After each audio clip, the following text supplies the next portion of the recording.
Mesdames, Messieurs, bonjour et bienvenue sur Ziana TV. Vous suivez donc cet échange autour des cultures Téké. Je rappelle que nous proposons une semaine spéciale sur la découverte de la culture Téké. Dans cette deuxième partie, nous allons avec vous aller à la découverte du royaume en lui-même. Vous le savez, quand on parle des Téké, on parle d'abord de ce fameux royaume Téké. On a vu le roi de la Téké. Jusqu'aujourd'hui, il y a toujours le roi Téké du côté de Mbé. On sait qu'aujourd'hui, les Téké ont quand même une relation très forte avec le roi.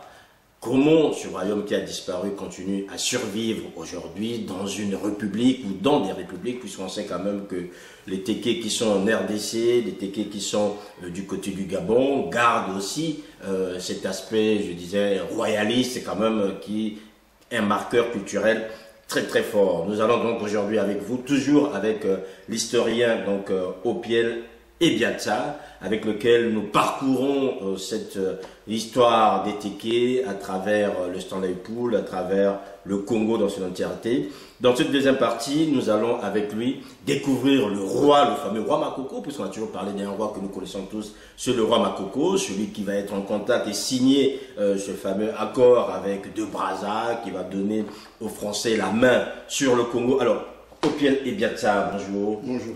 Une fois de plus, merci d'avoir accepté de partager avec nous autour de la découverte des cultures Téké. Quand on parle des Téké, on parle aussi d'un royaume. Le royaume Téké. Alors, le royaume Téké, c'est vrai qu'aujourd'hui, certains ont peut-être du mal à voir physiquement à quoi ressemblait-il. Qu'est-ce qu'on peut entendre quand on parle des Téké, et surtout quand on parle de ce royaume, et l'expression qui revient autour de ce royaume, c'est le terme Anziko. Alors, oui, ça c'est les traces des premiers chroniqueurs européens qui ont désigné ce royaume par le royaume d'Anziko. Peut-être ne sont-ils pas très loin de la réalité. Oui, puisque nous avons le Nzi qui désignait les Téké. Voilà. Enfin, qui était l'appellation originelle, voilà, avant qu'on passe à l'expression... Oui, ils ont ce radical-là. Oui. Et à partir de ce radical, c'est-à-dire que là où les cartes du XVIIe siècle situent le royaume, ce territoire est le territoire de Nko, autour des pays Lali, pas Lari, Lali, donc vers les chutes de la Définie, à l'extrémité de la Bouenza. C'est le pays des Lali. Donc ce sont le territoire de Nko. Or, les originaires de Nko, les Batéké disent Assi Nko. Et le même Nko, vous le retrouvez sur le plateau de Mbé. Et le roi Elo, qui a signé le fameux traité, appartient à ce groupe-là. Donc finalement, le mot Anziko veut dire Assi Nko, les originaires de Nko, du territoire de Nko. Monsieur le Makoko. Voilà, puis alors, le Makoko, alors le terme, en réalité c'est Nko. Nko, c'est le pont. Le pontifex. Le pontifex, c'est religieux. Hein. Mais comme le pape aussi, c'est Ben, le pontifex, bien sûr. le pontifex Voilà, Maximus. Pontifex, et voilà. Ouais. Et donc, c'est le pont à la fois entre l'invisible et le visible, parce que cet Nko-là est le représentant d'un esprit communautaire très fort, le Nkwendale. Oui. C'est lui son représentant temporel. Parce que chaque Téké où il soit se dit sous la protection de cet esprit-là. Donc, Nko, c'est le pont, c'est-à-dire le pont entre le visible et l'invisible, mais le pont aussi entre les différents clans qui se sont révélés à la naissance du royaume. Parce qu'en fait, quand tu vois le roi, il va t'attribuer la naissance magique du royaume. Non, c'est une création des hommes. Alors, comment ça se passe? Ça débute quand, alors, ce royaume Téké? Alors, je vais d'abord commencer par expliquer ses origines. Nous sommes dans la vallée de Mban, au sud de la Léfini. C'est le premier territoire qu'occupent les Téké. On y vit, les familles s'agrandissent. Et qu'est-ce qu'on leur fait? On délègue quelqu'un pour aller conquérir un autre espace. Tiens, va là-bas, crée ton village. Mais moi qui suis l'aîné, je suis la seule autorité. Tu produis et tu me donnes une part de ta production. Donc on appelle ça l'essaimage. Donc c'est une construction prestataire par essaimage, c'est-à-dire que à chaque moment qu'une famille s'agrandit, on délègue quelqu'un conquérir une autre terre. Et ils sont allés comme ça, des chutes de la définie, jusqu'au bord du fleuve Congo. Et ça forme les 6 clans royaux initiés. Et c'est dans ces 6 clans que sont issus les rois. D'accord. Et l'homme qui coiffe ces 6 clans, c'est le pont, c'est Nko. Et à ce moment-là, comment ça se passe, les rapports avec De Brazza? Parce que ce fameux traité, Makoko avec De Brazza va quand même faire rentrer plus ou moins le roi dans le déclin, puisque au départ, on a bien vu, quand le Portugais arrive, le roi s'appauvrit. Je vous explique la deuxième fois. Quand les Français arrivent avec De Brazza, comment ça se passe? Quel est l'état du royaume? Et qu'est-ce qu'il fait après? On perd la trace. Alors, l'arrivée de Brazza, bon, disons un mot sur ce traité. Bon, d'aucuns disent que c'est un marché de dupes, d'autres disent le mot traité. Mais ce qui est vrai, c'est reconnaissons que De Brazza a passé 28 jours sur le plateau de mai à s'entretenir avec le roi. Et lorsque De Brazza arrive à rencontre le roi, c'est un royaume très diminué. D'accord. Diminué. Déjà par le fait des Portugais? Par ce commerce portugais. Oui, par le commerce portugais, voilà. Qui est très important. Hein? Et par l'éclatement. Imagine-toi, le roi est à Mbé, aux portes de Brazzaville, et tu as les Tékés qui sont dans les collines, dans les montagnes de l'extrême nord. Donc c'est un roi affaibli. Alors, il se dit, et puis il y a un autre phénomène. Il y a Stanley qui arrive là-bas, Boula Matari, dont les échos viennent, qu'il est en train de casser le rocher, de venir, de soumettre les populations. Le roi Téké est en panique. De Brazza arrive, lui se dit, oh, tiens, ce blanc va me protéger, me sauver. Il va redorer son blason. Ça, c'est le côté positif de ce fameux traité. Mais chacun d'eux, et le roi et De Brazza, chacun d'eux, avait ses intérêts. Le roi veut redorer le blason, mais De Brazza, lui, il a dans sa tête l'idée de contrecarrer Stanley. Puisque l'un est envoyé par la Belgique. Et l'autre par la France. Ouais. Et donc, De Brazza veut contrecarrer Stanley. Mais il ne dit pas au roi, parce que le roi accepte de l'accueillir, parce qu'il lui demande qu'il va créer des villages français sur son territoire. Il se dit, ces villages-là, ce sera autour de Mbé. D'accord. Or, De Brazza, lui, son village, il le projette sur le Stanley Pool, où il y a déjà Stanley qui risque de... Voilà comme ça. Bon, cet accord se fait. De Brazza va créer sur la rivière Mva la ville de Brazzaville. Il sauve le royaume, mais dans le cours du de la colonisation, il crée, par un désordre, une espèce d'anéantissement même de ce royaume, parce qu'il ne veut pas voir un État dans l'État. Donc il faut anéantir le roi de Mbé. Et comment il s'y prend? Premier acte. On crée la reine. La reine. Jusque-là, la reine n'existait pas. Ah non, c'est une création coloniale.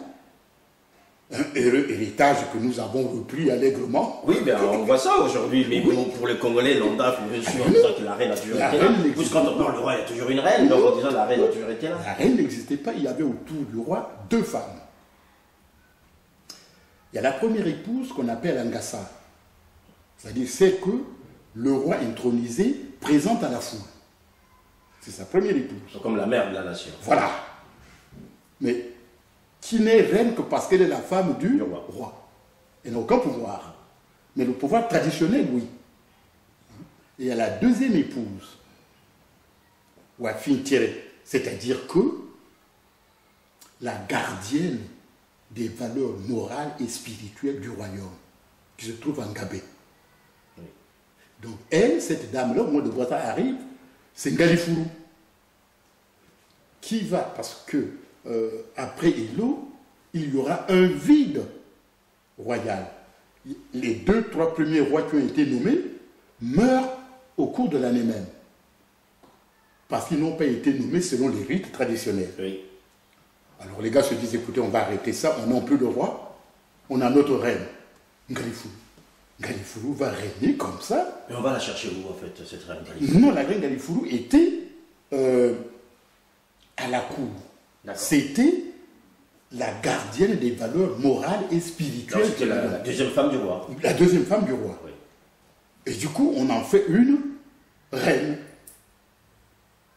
Voilà. Premier acte, il avait deux, parce que Mbé ne sera même plus depuis là la capitale du royaume. La capitale du royaume, c'est Yangabé. Oui. Où est la reine?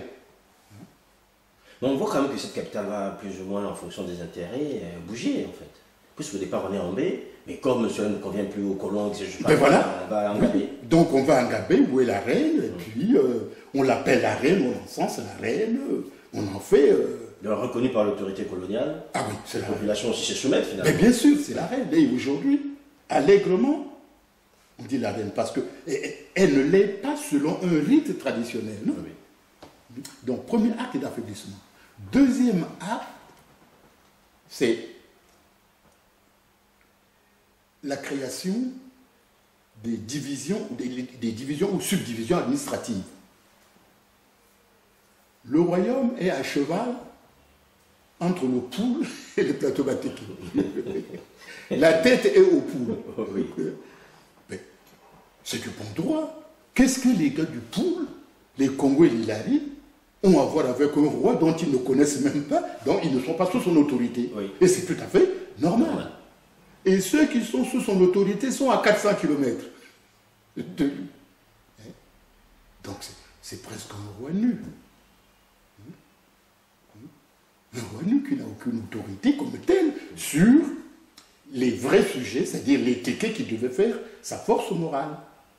Et cet héritage colonial, nous l'avons allègrement repris, volontairement. On a reproduit très bien. Il y a la République qui est là. Hein? Qu'est-ce qu'il y a à voir encore au royaume Tekefo? Gardons-le tel qu'il est. D'où d'ailleurs le royaume, alors qu'est-ce qu'on fait? On a en créé encore un autre à Gamboma. Oui. Le roi de Maya. Un deuxième royaume qui sert à quoi? Tout simplement à affaiblir l'autorité du roi de Mbé. Donc tu as vu là. On a créé la reine, on met le royaume à cheval sur 2 régions administratives, on lui balance un autre petit royaume au bord de la Kenny, les choses sont faites. Donc finalement, on n'a pas attendu le colon, dans cette stratégie, on l'a bien reprise sans plus. Ah non, allègrement. Non, c'est une intelligence, parce que finalement, le royaume Téké, j'ai écrit un article il y a quelques années, mais c'était une épine sous les talons de la République. Il fallait bien l'anéantir. Aujourd'hui, quand, sur le plan politique, on veut donner la parole au Téké, on donne au roi et à la qui ne sont pas obligés d'être sur de l'une des façons. Hein? Et comment ça se passe les rapports finalement entre ces deux-là aujourd'hui, puisque on est quand même, c'est ce que nous vivons aujourd'hui, hein, ce que vous décrivez là, c'est ce qui se passe là aujourd'hui. Oh, moi je crois qu'ils sont empreints de rivalité obscure, que nous ne comprenons pas. Alors on peut quand même comprendre, nous, une chose, en dehors de ces rivalités obscures, ce sont les rapports entre le royaume Wango et le royaume Téké. Aujourd'hui, il y a une expression pour nous qui sommes du Sud, où on dit voilà, on Tekungund, on Vizungund. C'est quoi exactement? Voilà. C'est quoi exactement Ça doit, enfin ça doit, ce sont les origines du pouvoir sacré. Parce que dans les royaumes qui ont existé sur notre territoire, il n'y a que ces deux royaumes-là qui ont un fondement sacré. Le royaume Congo n'a pas ce fondement-là. D'où sa disparition précoce. Oui. Or, les Vili et les Téké perdurent encore. Ces royaumes sont là encore, ils sont vivants. Malgré tout, ils restent là quand même. Oui, mais ils sont là, oui. Reconnus par le pouvoir public, même si anéantis, mais ils restent là. Donc c'est ce caractère sacré qui fait que ces deux royaumes, ces deux peuples sont parents. Oui, mais c'est ce qui est un peu surprenant. Enfin, pas surprenant, mais on voit. C'est plus une parenté spirituelle, c'est ça? Oui, tout à fait, parenté spirituelle. D'ailleurs, il y a quelques 2-3 ans, depuis 2-3 ans, ces deux royaumes échangent des contacts nombreux. Ils se rendent visite. Ils parlent. La cour de Mbé va à la cour de Diosso, et ainsi de suite. Ils renforcent ces liens-là. Ces liens sacrés. Donc cette expression a tout son sens. Hein. Ah oui, tout à fait. Oui. Vous avez complété l'expression totale, c'est comment? C'est-à-dire que les fondements du pouvoir sont les mêmes. Il n'y a qu'un seul fondement du pouvoir. C'est ce fondement sacré. Et aujourd'hui, par rapport à ces deux royaumes, on voit quand même que du côté Téké, il y a, je dirais, une adhésion qui est un peu plus importante. Quand on voit le royaume Luango, c'est un peu plus dissolu par rapport aux populations. On voit toute la place que tient le roi quand toute autorité aujourd'hui qui va dans les plateaux Batéké, notamment, a toujours besoin de rencontrer le roi Ambé. Tandis que du côté de Luango, bon, on essaie de voir comment les choses se font. Est-ce qu'aujourd'hui, le royaume Téké n'a pas gardé un peu plus son âme que ce qu'on... Ah oui. C'est son essence sacrale qui reste très très forte. Parce que, comme j'ai dit, le roi est le représentant temporel de l'esprit communautaire sous la protection desquels se trouve chaque Téké, le Nkwembani. Et d'ailleurs, c'est pour ça que finalement, le mot royaume n'est pas adapté. En réalité, les Téké forment une communauté de croyants. C'est une église, en fait. D'accord. C'est une église, en fait. Donc, c'est une église autour d'une Kwemba. Oui, une église autour d'une Kwemba, autour d'une même croyance. Et le roi est une autorité morale et spirituelle qui incarne les valeurs de ce grand esprit. Est-ce que pour vous, au Pied Liberta, y a-t-il possibilité de revenir au temps originel, c'est-à-dire en reprenant les fondements originels par rapport à ce que nous avons aujourd'hui? Est-ce que cela est possible? Non. Non. Non, parce que l'intelligence de l'homme pervertit tout. Les rois aujourd'hui s'occupent beaucoup plus de leurs proches et de leurs poches que de la réalité du pouvoir. Finalement. Et même la référence morale à laquelle nous parlons, plus personne, il n'y a plus que les hommes politiques qui vont en baie. Oui. Est-ce que le roi qui est en baie a-t-il autorité sur les Téké qui sont en RDC ou sur les Téké qui sont là-bas? Oui, et ils le reconnaissent. D'accord. Parce que de temps en temps, ils lui rendent visite.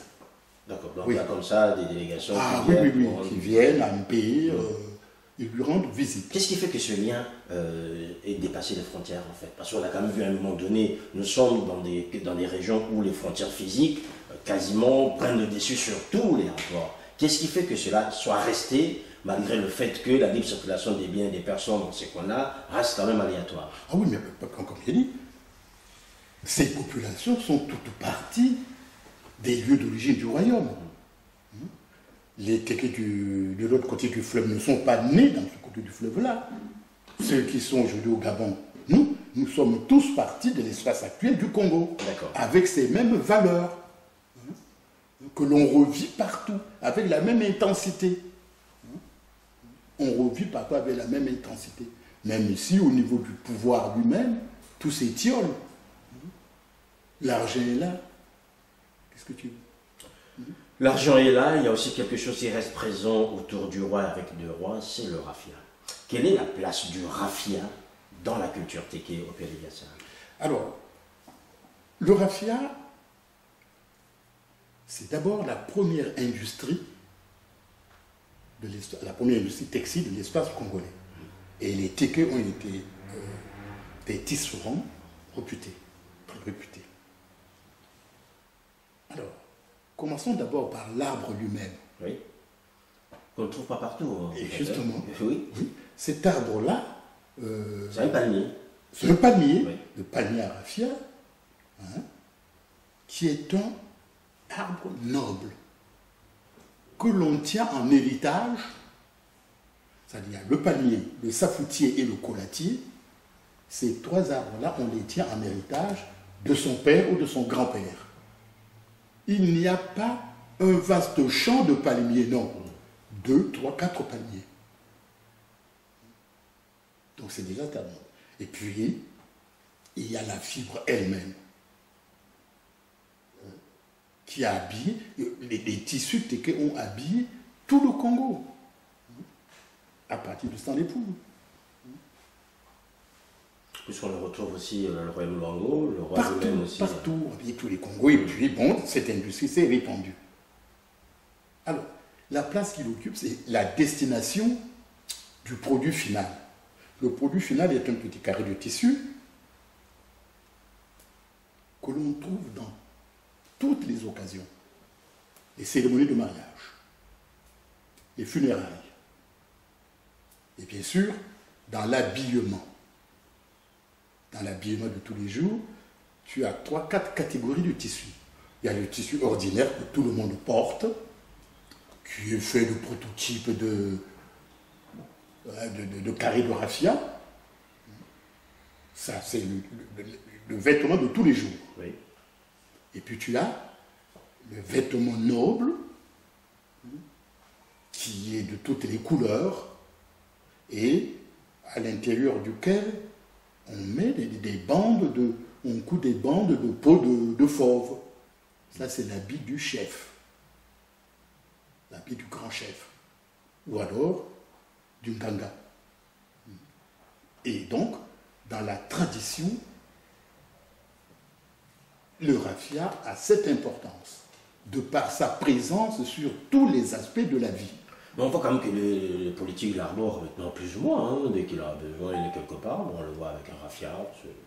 Oui, voilà. C'est venu sur la mode, je veux dire. Voilà. Ça fait partie du code vestimentaire du politique ou du tout chef, finalement.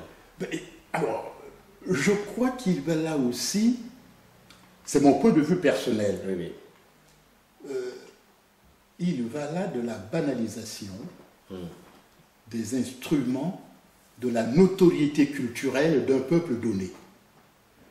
Parce que le raffia est téké, ces tissus-là sont tékés. Mais finalement, aujourd'hui, qui est-ce qui peut te permettre de dire que le raffia est téké? Tout le monde le porte à tout bout de champ. Tu vois, chacun, il a son raffia. Oui. Je crois que ça, c'est la banalisation de la notoriété culturelle d'un groupe. Est-ce que c'est pas aussi le signe, en fait, je dirais, d'une pénétration, en fait, culturelle, d'un espace par rapport à d'autres? C'est-à-dire, si tous les gens aujourd'hui arborent le raffia simplement, peut-être parce que les tékés ont su l'imposer comme étant un marqueur culturel, identitaire. Je ne crois pas. Je ne crois pas parce que les tisserands, il y en a partout aujourd'hui. Oui. Il n'y en a plus que chez les tékés. Il y en a partout. Ils ont cultivé le raffia partout. On fait tissu le raffia partout. Moi, je crois plutôt à un moment c'est vrai qu'il y a une effervescence, une renaissance culturelle au Congo, qui passe par une réappropriation en fait. des savoirs traditionnels. Tout à fait. Dans celui-là.